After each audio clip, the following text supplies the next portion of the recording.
Entrevistas que lo conectan al mundo. Así amaneció. ¡Fuego, fuego! ¡Shushi llama a los bomberos! ¡A Tangana! ¡Le aplica un super suplex! ¡La acción está al rojo vivo! ¡Por poquito! ¡A Tangana! Y ese orgullo ecuatoriano, guayaquileño, el gran Hugo Sabinovich. ¿Cuántas veces muchos de los que están escuchando hoy día escuchaban a Hugo en la WWE y después en la WWF? Se cambiaron las siglas.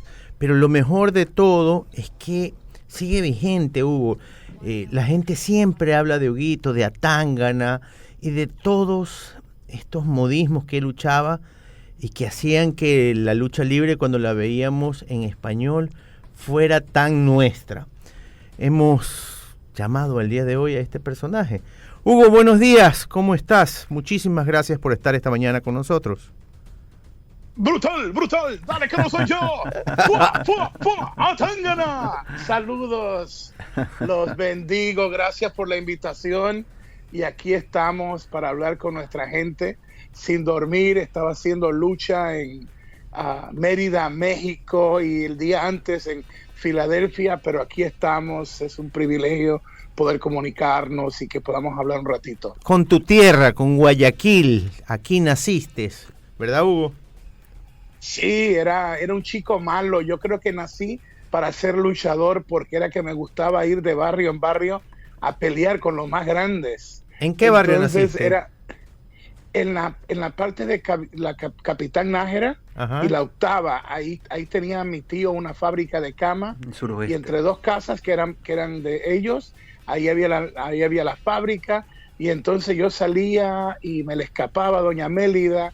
Entonces iba a pelear a otros barrios y de momento le decía, Doña Mélida, Huguito está peleando. Y Doña Mélida iba a buscarme. Y entonces lo chistoso era que yo barría con toda la competencia y mi mamá con una sola mano me agarraba por el oído y ya me llevaba cargadito, suavecito a la casa. Oye, Hugo, ¿cómo fue tus inicios en la lucha libre? ¿Sabes que no empezaste en Estados Unidos? Creo que empezaste en Puerto Rico, si mal no me equivoco. No, me llevaron a Nueva York. Yo quería quedarme en Ecuador, pero estaba haciendo demasiadas travesuras y estaba en Nueva York, estaba entre las pandillas, el crimen, haciendo cosas malas, y fue prácticamente como a los 12 años y medio, cerca de donde se hizo la película El Fort Apache, las 158 escenas, había un edificio abandonado, disque abandonado, porque había un judío que todavía lo corría como fábrica de ropa, y en la parte de abajo había un gimnasio, escuela de boxeo y lucha. Se llamaba Sixto Escobar Sporting Club, que era el primer boxeador que ganó un campeonato mundial de Puerto Rico. Uh-huh. Y ahí me metí a lo de la lucha. Y no querían que yo fuera luchador. Me daban unas palizas y tenía que pagar por entrenamiento $25 también semanal, pero no me rajé y me convertí en luchador. Debuté a los 14 años como la Pantera Asesina y luego enmascarado obviamente como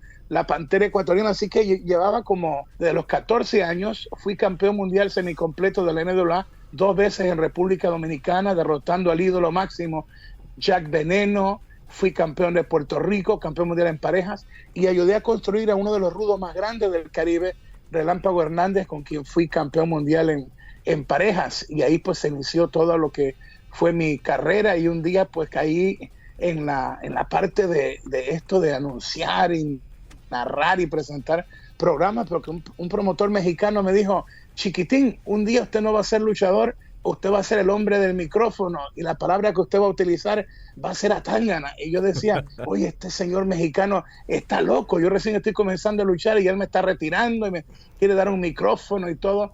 Y ahí fue que aprendí también lo que son los destinos, lo que son los sueños.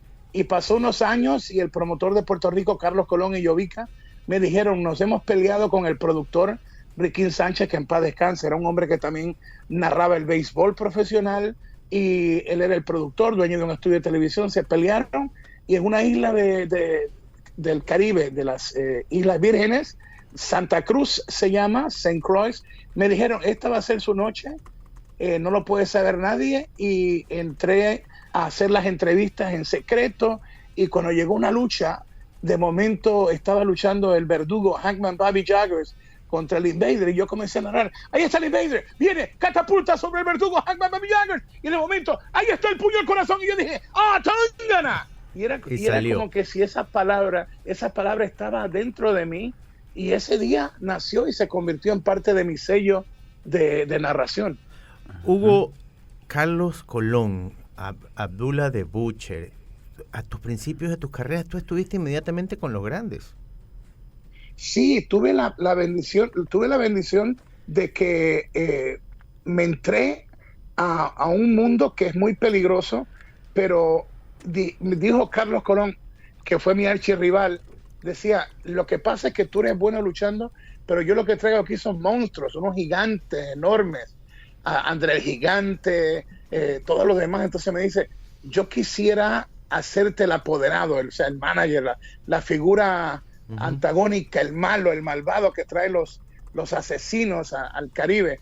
Y ahí comencé con 2 japoneses, y luego de los 2 japoneses, Kimura y Sasaki, de momento me presentaron a este monstruo de casi 480 libras, un maestro de taekwondo, heridas que parecían como zanjas en su cabeza. Correcto. Con una ropa de carnicero, el más sanguinario, te enterraba cubierto en el brazo, era despiadado, y yo lo comencé a manejar, y la frase que yo entraba era, Abdullah, mi monstruo, mi máquina, y ahí comenzamos a llenar coliseos, y corría peligro también mi vida, porque en ese tiempo era más lucha que espectáculo, y tú ibas a diferentes sitios o países y querían matarte. De hecho, antes que existieran los pay-per-views, yo participé en una cosa que se llamó Starrcade. Ajá. En Carolina del Norte, más de 20,000 fanáticos vieron el circuito cerrado, lo que después vino a ser los pay-per-views, y yo estaba manejando a Abdullah contra Carlos Colón en Starrcade,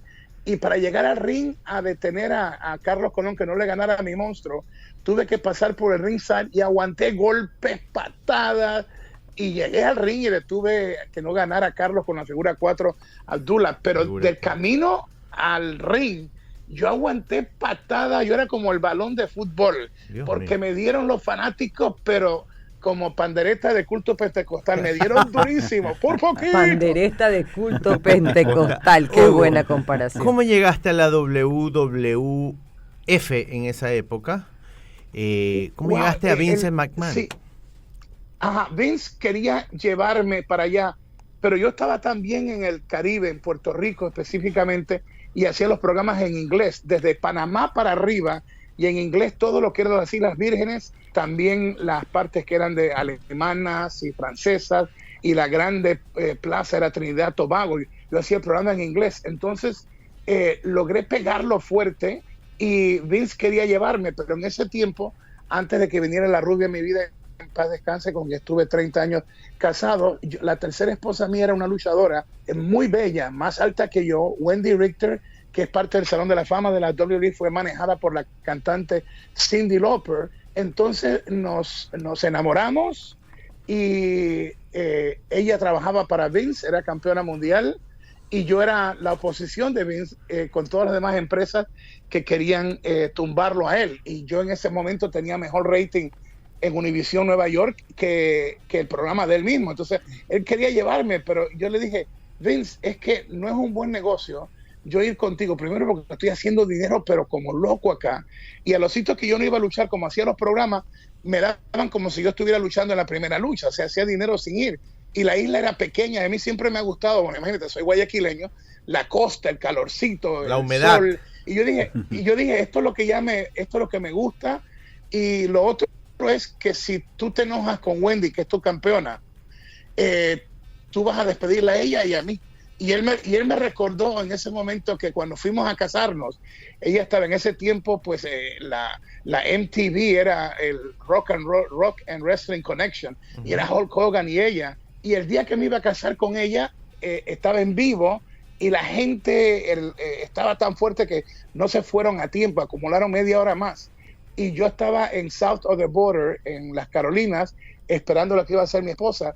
Y le dijo ella a Vince, está el que va a ser mi esposo Hugo esperándome. Y él salió con su chofer brasileño, una limusina que tenía en ese momento, y era el dueño de ese imperio, Vince, corriendo en el aeropuerto de LaGuardia, Nueva York, este millonario con maletas ayudando a su campeona para que no perdiera el vuelo de que iba a casarse conmigo. Y entonces él me lo recordó. Pero pasó el tiempo y la gente cree que el robo grande fue el de Shawn Michaels y Bret Hart en Canadá. En Canadá, correcto. Y el primer, el Montreal Screwjob. Ajá. Pero el Screwjob verdadero, el primero fue de la que era mi esposa, Wendy, y la mula, que la trajeron con una máscara como la Mujer Araña, y con el árbitro Jack Latz le robaron en el conteo del título, que Wendy quería matar a la mula y al árbitro también. Ese fue el primer robo.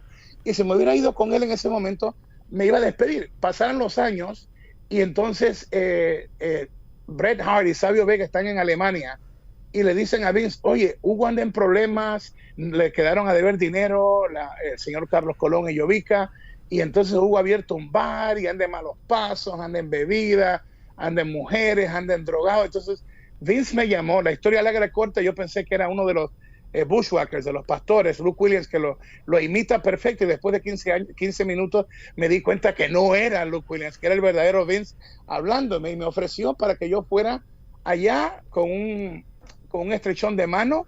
Me dijo, vas a quedarte un mes aquí, las primeras 2 semanas te presto a mi chofer, las otras 2 semanas te alquilo un automóvil, y sin contrato, sin nada, dice, vamos a estar un mes para ver si tú te llevas bien conmigo, yo me bien conmigo. Pero me dijeron, tienes que tumbarte los aretes. Yo tenía aretes que eran como centurión romano y una estrella con 2 brazos y rubí en el medio, y tenía como más cadenas que Mr. T. Entonces me dijo, tienes que cortarte el cabello, tienes que desaparecer todas las cadenas y obviamente los aretes también. Y me puso un número en el papel y decía más o menos la cantidad que iba a ganar. Y yo dije, no, por eso me corto hasta las uñas si tú quieres. Y entonces ahí hicimos el negocio de estrechón de manos, y después de un mes me firmó, y nunca tuve que pelear por dinero, sino que él mismo me negociaba y me daba aumento. Y cuando yo caí en la cárcel, que estaba metido en drogas y con gente de peligrosa, él fue el hombre que me dio la segunda oportunidad, y de la cárcel vine a producir para Univision lo que se llamó WWF Super Astros. Uh-huh. Era Tom Carlucci y yo éramos los productores, y narraba la lucha con Carlos Cabrera, mi gran hermano, el colombiano que amo. Yo amo a ese hombre, su esposa, sus hijos, me dicen tío.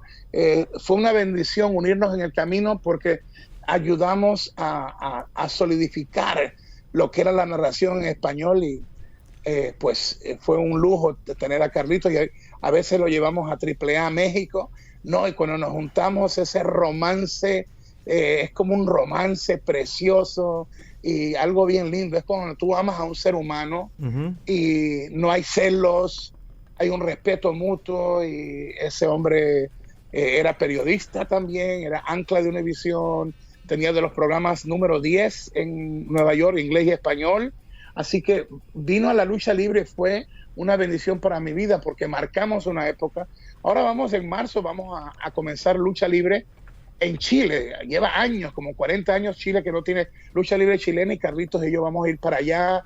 Así que todavía seguimos haciendo ruido. Cositas. Y entrenando luchadores, y también predico, soy pastor y voy a cárceles, predico en iglesias. Bueno. La experiencia que viví me enseñó que no hay casualidades, hay causalidades, y Dios me salvó para que yo pudiera predicarle a los jóvenes, a matrimonios que están por destruirse, y a luchadores. Ahora en México un ejemplo es Pagano. Pagano estaba a punto de morir de sobredosis de droga, y lo tenemos derechito. Se ha reconciliado con su hijo, con quien no veía, y ahora está hecho una estrella. Yo creo que cada uno de nosotros podemos ser un factor para inspirar a otro. Así y que cada uno de nosotros tiene la manera de serlo. Ustedes pueden tocar a gente y impulsarlos, que yo no tengo ese poder, porque no ha sido dado como mi asignación. Yo no creo que hay